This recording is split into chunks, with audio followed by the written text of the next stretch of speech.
Hello, how are you? How do you feel? My name is Natasha. Thanks for watching my video. I love you. Mwah.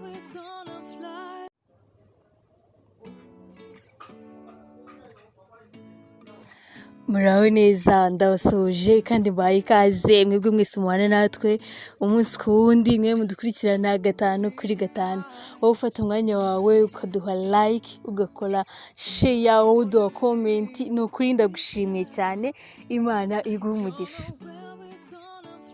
Nkuko mubizi rero turi mu kwezi kwa kabiri, ni ukwezi kuba gushyushye, ukwezi kuba ari umuriro cyane cyane, noneho bikaba akarusho ku munsi wa 14, umunsi ubudasanzwe hagati y'abantu bakundana. Ni umunsi wizihizwa n'abantu benshi cyane cyane amakupure.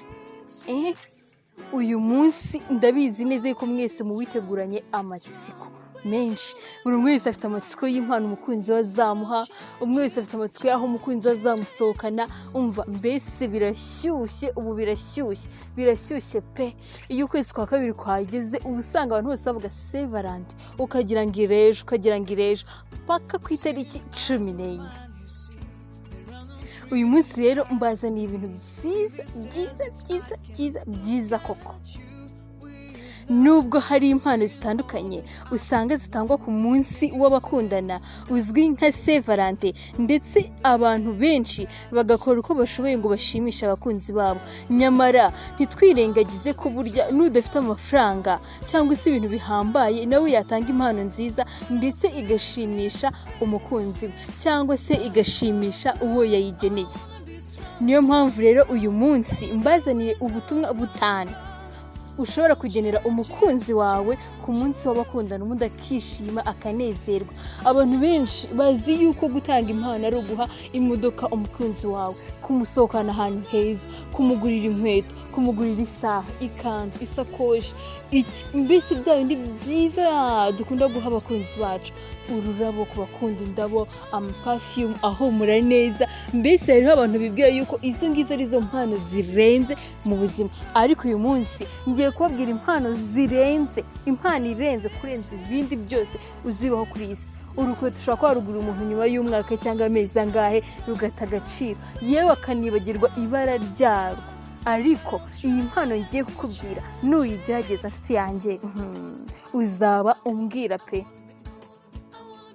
Ubu ni ubutumwa 5 ugomba kugenera umukunzi wawe kuri Saint Valentin. Ushobora kuba muri kumwe ari kure yawe kubw'impamvu z'akazi, cyangwa se akaba ari umugore wawe, umugabo wawe, umufiance, mbese buri wese ari bwisangemo.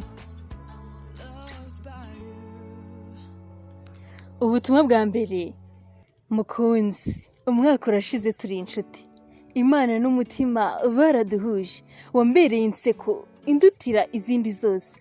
Nubwo ndi kure yawe nsanganirwa n'impumuro yawe, ntegereje ko twongera guhura twishimane nk'uko bisanzwe. Ndagukunda. Oh my god, iyi message iraryoshye pe. Ushaka kuyandikira umukunzi wawe cyangwa se amagambo ushobora kubwira umukunzi wawe kuri Saint Valentin.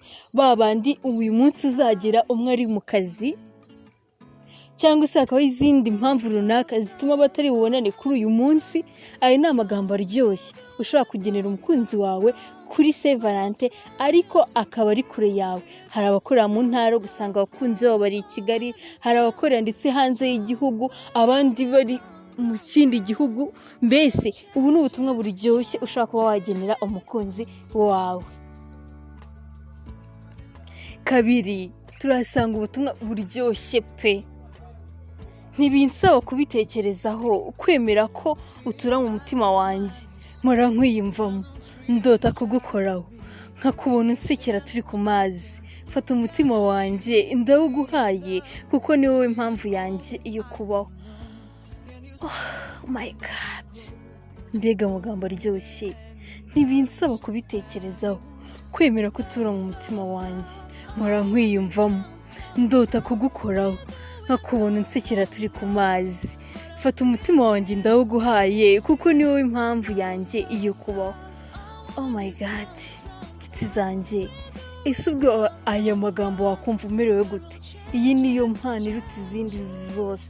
ururabo ruha umuntu yego ni rwiza ku barukunda, ariko umunsi umwe ruba rwamaze guta agaciro. Ariko iri jambo ntirishobora gusibangana ku mutima, ndetse nta nubwo ryanasibika mu matwi iyo waribwiwe.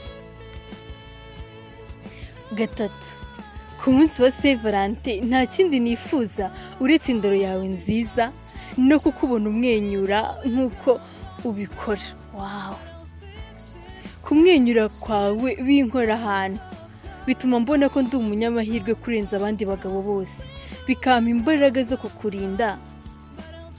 Ntumye uturabona utubizu ngo bikugereho kandi umererwe neza kuri uyu munsi w'abakundana. Ndagukunda cyane.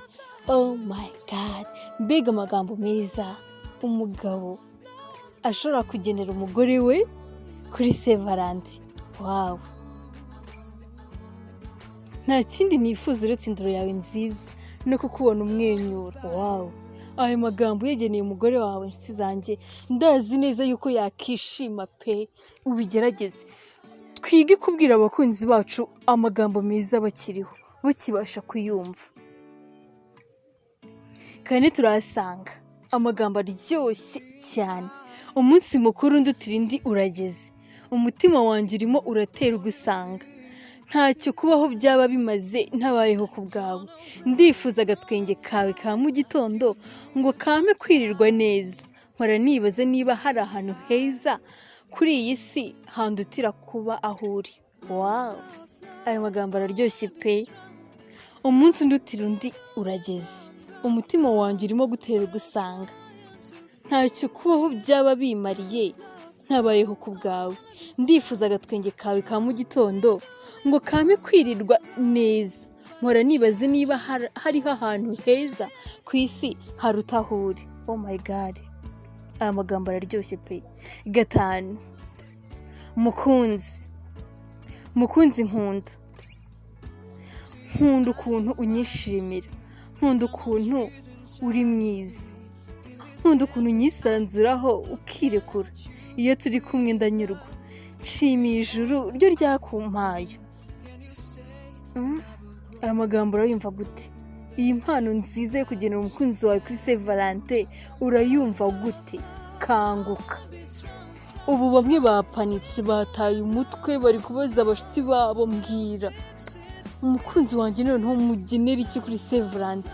Abandi bataye umutwe, barimo baratekereza ahantu bazasohokana abagore babo, bari gutekereza impano nziza bazaha abagabo babo. Ariko nshuti, fata umwanya wicare n'umukunzi wawe, umurebe mu maso, umwitegereze.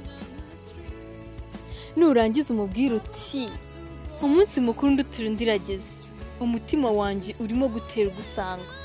Ntacyo kubaho byaba bimariye ntabayeho ku bwawe. Uratekereza yagira ayo marangamutima? Nshuti, uyu munsi nje kukubwira ngo wige kubwira amagambo meza uwo ukunda, akibasha kuyumva, akibasha kugaragaza amarangamutima ukabibona. Sibyo? Abantu benshi bakunda kubwira amagambo meza abantu batakiriho. Icyo gihe ntacyo biba bikimaze. Ahubwo bwira umuntu amagambo meza, umubwire uko umufata, umubwire icyo asobanuye kuri wowe, umubwire urukundo umukunda, akibasha kubyumva, akibasha no kubiha agaciro. Aya ni amagambo meza ushobora kubwira umukunzi wawe kuri Saint Valentin, akishima. Buri gihe cyose akajya ahora yibuka ya magambo meza wamubwiye.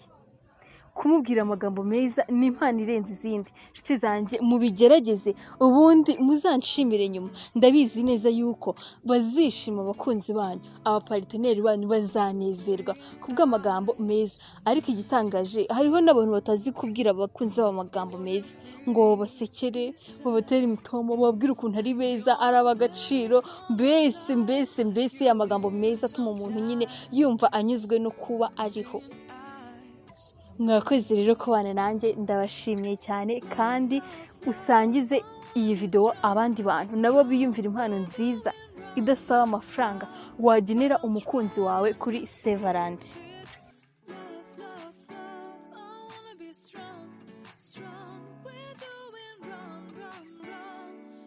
Change it.